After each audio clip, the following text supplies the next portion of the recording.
brought to you by Palvi Agrico. आता शेतीसाठी जे काही लागणार ते घरपोच मिळणार, तेही मोबाईलच्या एका क्लिकवर. आमदार खासदारांची पेन्शन चालू आहे, त्यांचे सर्व हक्क चालू आहेत, परंतु शिक्षक आणि इतर सर्व माध्यमांमध्ये शिक्षकांवरती आज आमचे 26,000 बंधू हे कोर्टामध्ये लढत आहेत. किती दिवसापासून लढत आहेत?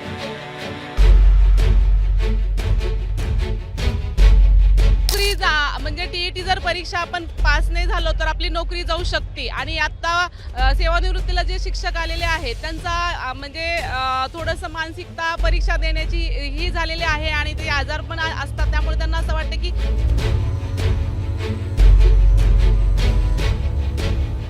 MPSC UPSC परीक्षा झालेले जे अधिकारी आहेत त्यांना एकदाच फक्त परीक्षा द्यायची आणि आम्ही मात्र प्रत्येक वेळेस सारखी परीक्षा द्यायची.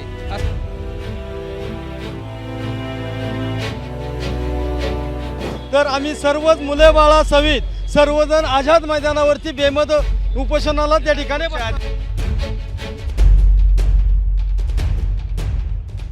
राज्यभरात आज शिक्षकांचा मोर्चा सुरू आहे. सरकारने टीईटी परीक्षा या शेवटच्या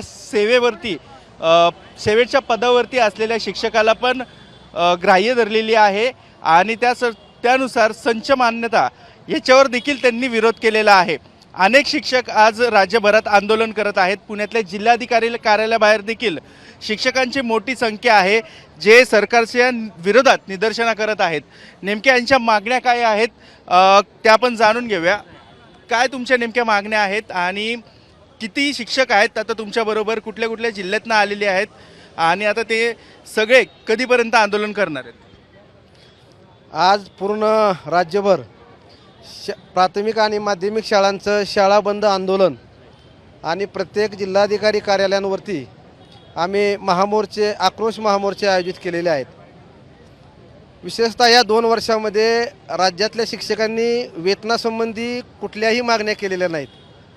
राज्यातल्या शिक्षकांची एकच मागणी आहे, आम्हाला शिकवू द्या. अनेक प्रकारची अध्यापनाव्यतिरिक्त जी ऑनलाईन आणि ऑफलाईन जी कामं शाळांमध्ये लावलेली जात आहेत, त्यामुळं शिक्षण हक्क अधिनियमानुसार जो वेळ ग्रामीण भागातल्या मुलांच्या गुणवत्तेसाठी राखीव ठेवायचा आहे त्या वेळेचा बराचसा अपव्यय होतो आहे. अनेकदा अर्ज विनंत्या करून देखील शासनाने याच्यावरती कुठलीही दखल घेतली गेलेली नाही. त्याच्यामध्ये अजून नव्याने 1-2 निर्णय या सरकारी शाळांच्या विरोधामध्ये आलेले आहेत. 1 सप्टेंबर 2024चा संच मान्यतेचा जो निर्णय प्रसिद्ध झालेला आहे, या संबंधात गेली वर्षभर राज्यातली शिक्षक लोकशाही मार्गाने आंदोलन करत आहेत. या संच मान्यतेच्या GRमुळं जवळपास राज्यभरातली 20,000 पदं स्थानिक स्वराज्य संस्थांमधली कमी होत आहेत. आणि त्याच्यामध्ये आता नव्यानं सर्वोच्च न्यायालयानं 1 सप्टेंबर 2025 रोजी राज्यात देशातल्या सगळ्या शिक्षकांनी TET परीक्षा म्हणजे नोकरीला लागण्याच्या अगोदरची सेवापूर्व जी भरती परीक्षा आहे ती परीक्षा 2 वर्षामध्ये उत्तीर्ण व्हा असा एक निर्णय जाहीर केलेला आहे. सगळ्या शिक्षकांना आहे का? सर्व शिक्षकांना हा आता भरती झालेले आहेत जे सेवा देत आहेत. 2013ला शासनानं TET परीक्षा अनिवार्य केली. 2013 नंतर स्थानिक स्वराज्य संस्थांमध्ये जे शिक्षक नियुक्त आहेत ते सगळेजण TET पात्र आहेत. आमचं मत असं आहे की TETचा निर्णय झाला त्याच्या पाठीमागं पूर्वलक्षी प्रभावानं हा निर्णय लादता येणार नाही. त्याच्यामुळं अनेक सेवानिवृत्तीच्या जवळ आलेले शिक्षक प्रचंड मानसिक तणावामध्ये आहेत.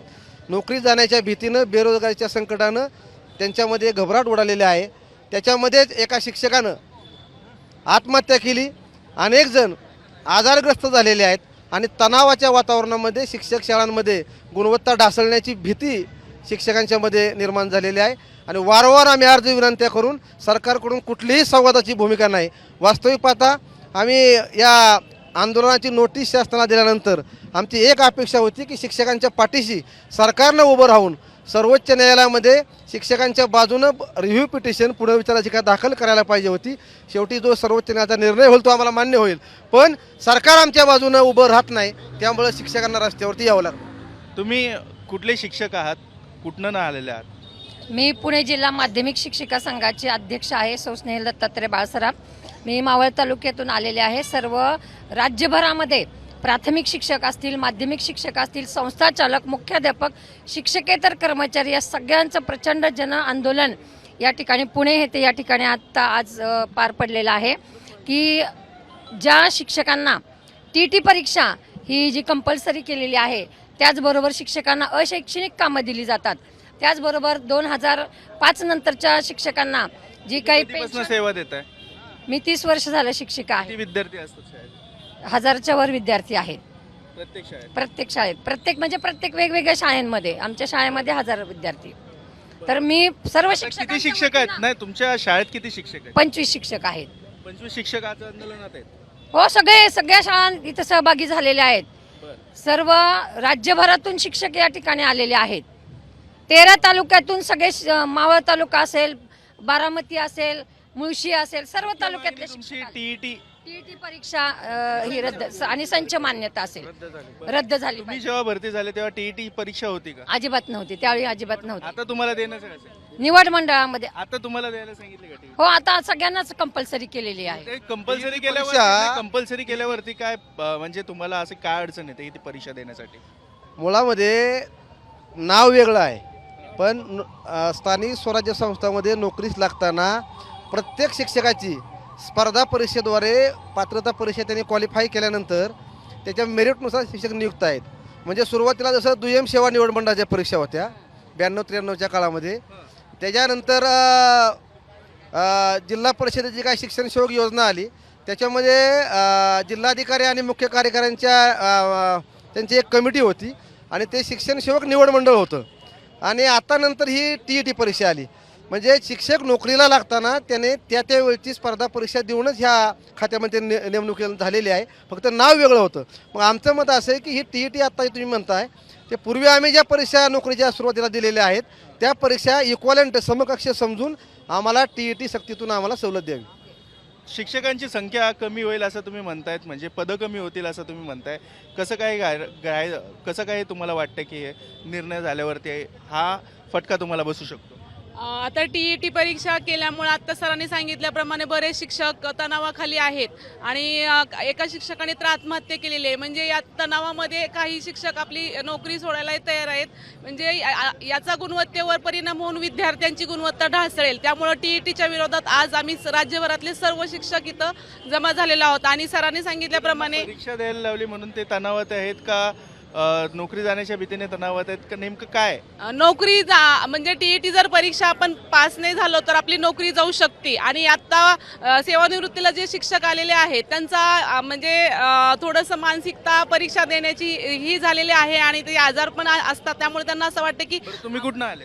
मी मावळमधून आलेली. तुम्ही कुठनं आले दादा? बारामतीहून आलोय. बारामतीत. कोणत्या शाळेत तुम्ही शिकवता? आम्ही मोरगावच्या इथं डोलीमळा. हो, किती विद्यार्थी असतात? आमच्याकडे 30-35 विद्यार्थी. TET परीक्षा जेव्हा एंट्रन्स टेस्ट असते ती शिक्षकाच्या लेवलची असते. दरवेळेस कोणाला आता 2013पासून द्यावीच लागते. मग आता जर ती परीक्षा आपल्या शिक्षकांना देखील द्यावी लागली तर अशी काय भीती आहे तुम्हाला? आमची कसलीही भीती नाही, परीक्षा आम्ही द्यायला तयार आहोत, काही नाही. परंतु आमच्याबद्दलच का असा दुजाभाव केला जातोय? आम्हालाच का शिक्षकांनाच का परीक्षा द्यावी लागते? बाकीचे MPSC UPSC परीक्षा झालेले जे अधिकारी आहेत त्यांना एकदाच फक्त परीक्षा द्यायची आणि आम्ही मात्र प्रत्येक वेळेस सारखी परीक्षा द्यायची, असा आमचा निर्णय आहे. म्हणून हा एक मोर्चा निघालेला आहे आमचा. तुम्हाला खंत आहे की MPSC UPSCच्या लेवलच्या रँक ऑफिसरला परीक्षा दिली जात नाही आणि तुम्हाला ही परीक्षा द्यावी लागते, परत द्यावी लागते? हा, परत तुम्ही बोला. थोडक्यात विषय असा आहे की जो IAS ऑफिसर 25 वर्षापूर्वी IAS ऑफिसर UPSC देऊन तो अधिकारी झालेला आहे, आज त्याला पुन्हा UPSC द्यायला लावली तर ते पास होईल का? जे डॉक्टर 50 वर्षापूर्वी त्यांनी MBBS परीक्षा दिलेली आहे, आज पुन्हा त्यांना MBBS परीक्षेला बसून पास होता येईल का? तसेच 25 वर्ष 30 वर्ष ज्यांनी शिक्षक म्हणून अध्यापनाचं काम केले अशा शिक्षकाला पुन्हा TET परीक्षा देण्याचं बंधन सर्वोच्च न्यायालयाच्या माध्यमातून शिक्षकांवरती लादलं जाते. महाराष्ट्र शासनाने या विरोधामध्ये रिव्ह्यू याचिका सुप्रीम कोर्टात दाखल करावी, अशा प्रकारची मागणी तमाम राज्यातील प्राथमिक शिक्षकांची आहे. यासाठी हे आंदोलन या ठिकाणी उभं केलं. बरं, दुसरा मुद्दा घेऊया आपण. संच भरती जे तुम्ही म्हणले होते त्याच्यावर संच मान्यता, त्याच्यावरती काय तुमचा आक्षेप? 15 मार्च 2024चा शासन निर्णय जो झाला तो अतिशय लोकांना बिघडून टाकणारा होता. कारण संच मान्यता अशी गोष्ट आहे की विद्यार्थी संख्येवर, पूर्व तुकडीवर संच मान्यता व्हायची, आता विद्यार्थी संख्येवर होती. पण त्याच्या अगोदरचा RTE कायद्यानुसार एक विद्यार्थ्यांना तुझा 3 शिक्षक भाषेचा, गणिताचा आणि विज्ञानाचा देणं बंधनकारक असताना सुद्धा या ठिकाणी मात्र संच मान्यतेचा 15 मार्च 2024चा शासन निर्णय केला. त्याला मात्र त्यांनी क्लबिंग न करता विद्यार्थी संख्येची 20ची अट ठेवली आणि 20 विद्यार्थी असेल तरच शिक्षक देणार नाही तर देणार नाहीत. आणि मग अशा महाराष्ट्रातील 600 शाळा आहेत की ज्या विद्यार्थ्यांची संख्येनुसार तिथे शिक्षक दिले जातात. विद्यार्थीच्या संख्येनुसार शिक्षक दिला जातो. काही ग्रामीण भागात जर पाहायला गेलं तर सहा म्हणजे विद्यार्थ्यांची पटसंख्या कमी आहे, 6 असतील 7 असतील, शिक्षकाला तिथे जाऊन शिकावं लागतं. पण आता ती मान्यता म्हणजे फक्त 20 वरती केलेली आहे असं सरकारने ग्राह्य धरलेलं आहे. महाराष्ट्रामध्ये अशी परिस्थिती आहे की जर 30-35 वर्षापूर्वी आम्ही शिक्षण क्षेत्रामध्ये आलो त्यावेळेस वस्ती शाळा असतील, धनगर वस्तीवरच्या शाळा असतील किंवा डोंगर आदिवासी पाड्यावरच्या शाळा असतील, यामध्ये प्रत्येकाला शिक्षक दिला जायचा आणि विद्यार्थी शिकले. आज मात्र अशी परिस्थिती सगळे पुन्हा भारत घडला, उत्तम पद्धतीचा महाराष्ट्र घडला, नेशन घडलं आणि ह्या शिक्षकांमुळे घडले हे सगळे राज्यकर्ते विसरतात. आणि संख्येवर 20 असेल तरच शिक्षक द्यायचा ही मात्र जर गोष्ट केली तर आमच्या भगिनी मुली शिकणार नाहीत. 3 किलोमीटरच्या परिसरामध्ये कुणीही पालक मुलींना पाठवणार नाही. आपण जुन्नर आंबेगाव सारख्या ठिकाणी जर पाहिलं तर बिबट्याचा वावर आहे, मुलींवर झडप टाकू शकतो. त्याच्याही पेक्षा अशी परिस्थिती आहे की माणसातले सुद्धा बिबटेलाही वाईट आहेत आणि मग पालक मात्र बेदरून जाईल आणि मुलींचं शिक्षणापासून वंचित राहतील. म्हणून 15 मार्च 2024चा शासन निर्णय हा रद्द झाला पाहिजे संच मान्यतेचा आणि उत्तम पद्धतीचा एका मुलाला सुद्धा. मग जपान एका मुलीसाठी रेल्वे ठेवती, फक्त जातक कथा सांगायच्या का, भाषणं करायची का, हा आदर्श आपण कसा घ्यायचा? आमच्या एका मुलाला सुद्धा शिक्षक दिला पाहिजे अशी आमची मागणी. कुठनं आले? मी पुरंदरवरून आलोय.